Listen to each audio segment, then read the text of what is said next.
ہم نے ہر چیز کو نعمت سمجھا، ہر چیز کو دولت سمجھا اور اس کو حاصل کرنے کی ہر ممکن کوشش کی، لیکن اس زمانے میں مسلمان ایمان کو سب سے بڑی نعمت اور ایمان کو سب سے بڑی دولت نہیں سمجھتا، بلکہ خیال یہ پیدا ہو گیا ہے کہ ہم تو ایمان والے ہیں، ایمان کی ہمیں کیا ضرورت ہے۔ اس زمانے کی سب سے بڑی غلط فہمی یہ ہے اور اس زمانے کا سب سے بڑا دھوکہ یہ لگا ہے ایمان والوں کو کہ وہ سمجھتے ہیں یہ کلمہ لا الہ الا اللہ، اس کی محنت کے میدان وہ اغیار ہیں جو ابھی اسلام میں نہیں آئے ہیں۔ حالانکہ اللہ رب العزت قرآن میں مومن کو اس کلمے کا زیادہ اہل اور زیادہ حقدار فرما رہے ہیں کہ مومن ایمان کا اہل اور ایمان کا زیادہ حقدار ہے۔ الزمہم کلمۃ التقوی وکانوا احق بها واہلها۔ میں نے ایک بات عرض کی ہے کہ مسلمان نہیں سمجھتا اس زمانے کا کہ ہمیں ملائکہ، انبیاء اور صحابہ، میری بات توجہ چاہے گی بہت، اس زمانے کا مسلمان نہیں سمجھتا کہ ہمیں ملائکہ، انبیاء اور صحابہ، ان تینوں قسموں سے بڑھ کر ایمان ہمیں دیا گیا تھا، ان تینوں قسموں سے بڑھ کر ایمان ہمیں دیا گیا تھا، اس لیے کہ صحیح حدیث ہے۔ میں یہ بات اس لیے کہہ رہا ہوں کہ اس وقت مسلمان جتنا ایمان سے غافل ہے، اعمال سے بھی اتنا غافل نہیں ہے جتنا ایمان سے غافل ہے۔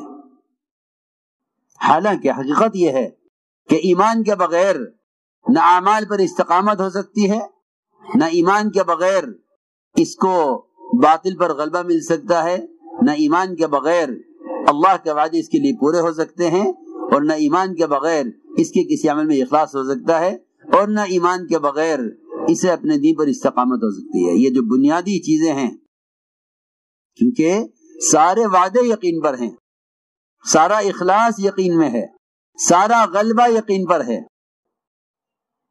لیکن اس سب کے باوجود اس زمانے کا مسلمان جتنا ایمان سے غافل ہے اتنا اعمال سے بھی غافل نہیں ہے۔ حالانکہ میں درمیان میں عرض کر دوں کہ علماء نے لکھا ہے کہ احکام کا علم عمل کے لیے مقصود ہے، بذات خود مقصود نہیں ہے۔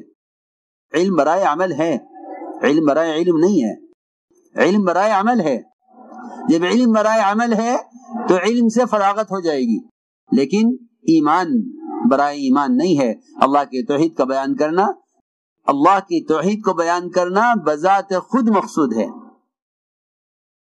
یہ علماء کے سمجھنے کی بات ہے کہ علم برائے عمل مقصود ہے، اس سے فراغت ہو جائے گی۔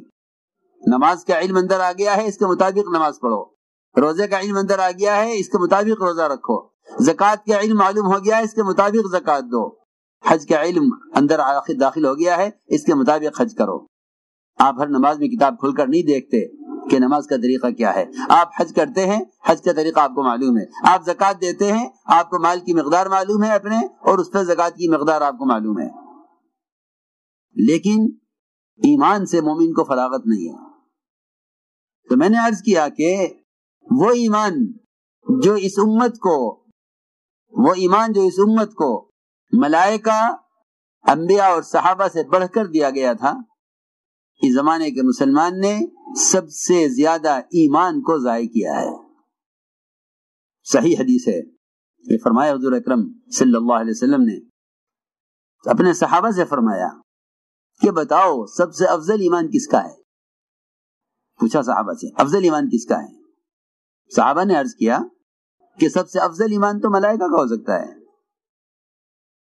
فرمایا کہ ملائکہ کا ایمان افضل ہونا کیا کمال ہے، ہونا ہی چاہیے، عرش کو وہ تھامے ہوئے ہیں، ہمیں تو عرش کے وجود پر ایمان لانا ہے کہ ہاں ہے، جنت دوزخ کے وجود پر ایمان لانا ہے کہ ہاں ہے، ہم بغیر دیکھے اس کو گئے ہیں، لیکن ملائکہ جو جہنم کی باغیں تھامے ہوئے ہیں، وہ ملائکہ جو جہنم کے عذاب کو بڑھانے اور جہنم کے عذاب کے سارے نظام پر مسلط ہیں، وہ ملائکہ جو ہر وقت رکوع میں یا سجدے میں یا قومے میں یا قاعدے میں یا جلسے میں ہیں، جو سارے غیبی نظام میں فرشتے پھیلے ہوئے ہیں، ان سے بڑھ کر ایمان کس کا ہوگا؟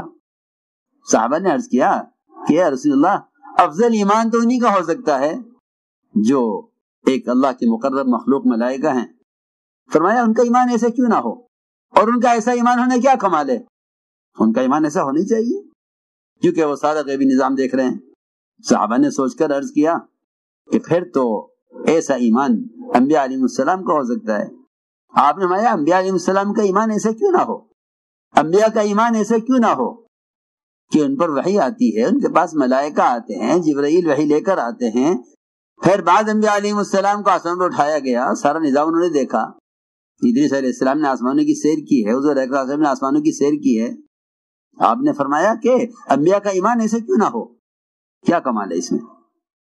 انہوں نے سارا غیبی نظام دیکھا ہے۔ صحابہ نے عرض کیا کہ پھر تو آپ کے بعد ہم رہ گئے، صحابہ کا ایمان ایسا ہونا چاہیے۔ فرمایا کیوں صحابہ کا ایمان ایسا کیوں نہ ہو؟ وحی کو نازل ہوتے ہوئے دیکھ رہے ہیں، فرشتوں کا نزول دیکھ رہے ہیں غزوات میں، اور پھر میں تمہارے درمیان میں ہوں۔ آپ نے فرمایا میں تمہارے درمیان میں ہوں، تم مسلسل دیکھ رہے ہو آسمان سے وحی بھی آتے ہوئے، مسلسل دیکھ رہے ہو آسمان سے غیبی مددوں کے آتے ہوئے، تمہارا ایمان ایسے کیوں نہ ہو؟ جی ہاں، دیکھو سوچنے کی بات ہے۔ ملائکہ کا ایمان، انبیاء کا ایمان، صحابہ کا ایمان، ان سب کے ایمان کے بعد آپ نے فرمایا کہ سب سے افضل ایمان ان لوگوں کا ہے جو میرے بعد آئیں گے دنیا میں اور مجھے بغیر دیکھے صرف قرآن حدیث کو دیکھ کر میرے دین میں داخل ہوں گے، مجھ پر ایمان لائیں گے، جنہوں نے نہ مجھے دیکھا ہے نہ انہوں نے غیبی مددیں اور معجزات دیکھے ہیں، افضل ترین ایمان ان کا ہوگا۔ اللہ اکبر۔ پھر بھی مسلمان ایمان سے غافل ہے۔ لکھا ہے علماء نے کہ ایمان صحابہ کے بعد آنے والے، صحابہ کے بعد ایمان میں آنے والے مسلمانوں کا ایمان وہ افضل ترین ایمان ہے۔ Subscribe now and press the bell icon. Never miss an update.